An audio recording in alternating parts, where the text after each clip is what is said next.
Working president MLC Mahesh Kumar Goud ఉన్నారు. ఒకసారి ఆయన్ని కూడా అడిగి తెలుసుకునే ప్రయత్నం చేద్దాం. చెప్పండి, ముఖ్యమంత్రి బహిరంగ సభ గురించి ఎట్లా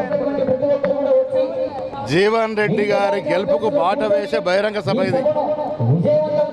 ఇవాళ చక్కటి పరిపాలనతో నిజమైన ప్రజాస్వామ్యం నడుస్తున్నట్టు రేవంత్ రెడ్డి గారు ముఖ్యమంత్రిగా మొదటిసారి నిజామాబాద్ వస్తున్న ఈ వేళ జనంలో ఒక ఆకర్షణ, ఒక ఉత్సాహం, అందులోనూ నిష్ణాతుడు, రాజకీయ మేధావి, రాజకీయ దురంధరుడు అయినటువంటి జీవన్ రెడ్డి గారు మా అభ్యర్థి అవ్వడము, మిగతా అభ్యర్థులంతా కూడా ప్రజల్లో విశ్వాసం కోల్పోయిన ఈ సందర్భంలో జీవన్ రెడ్డి గెలుపు తథ్యం.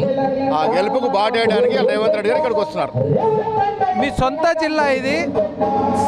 తొలిసారి సీఎం హోదాలో రేవంత్ రెడ్డి గారు వస్తూ ఉన్నారు. జనంకు ఎట్లాంటి పిలుపుస్తారు?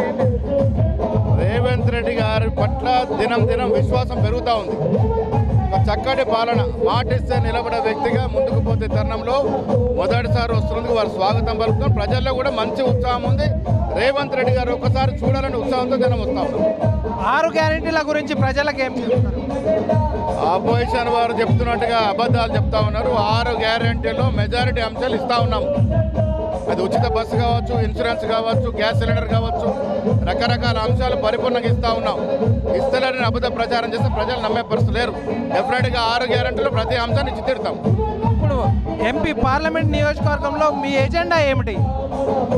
అనుభవజ్ఞుడు జీవన్ రెడ్డి గారు గెలిస్తే చక్కెర కర్మాగారాలు ప్రారంభమవుతాయి. పసుపోడు విషయంలో వ్యూహరచన ఉంటుంది.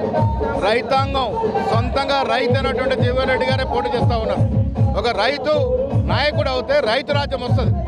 ఆయన గెలిస్తే కేంద్రంలో మంత్రి అయ్యే అవకాశం ఉంది. ఇవన్నీ ఆలోచించాల్సిగా చెప్తా ఉన్నాం. ఇప్పుడు చివరిగా ఎంపీ అరవింద్ ఒక అలిగేషన్ చేస్తూ ఉన్నారు, త్వరలో సీఎం రేవంత్ రెడ్డి బీజేపీలో చేరుతారు అని. ఎట్లా స్పందిస్తారు మీరు? అరవింద్ అంతా అబద్ధాల కోరు, జూటా మాట్లాడే వ్యక్తిని మొదటిసారి చూస్తూ ఉన్నాం. రేవంత్ రెడ్డికి ఏం కర్మ బీజేపీలో చేరేది? కాంగ్రెస్ 64 సభ్యులు ఉన్నారు. ఇలా చిటికేస్తే 25 మంది రావడం రెడీ ఉన్నారు. ఇంకా మాకెంత సమర్థవంతం ఉన్నాడు, మేము చేరడం ఏంటి? ఇలాంటి చౌకబారు విమర్శలు చేయడం మానుకోవాలి.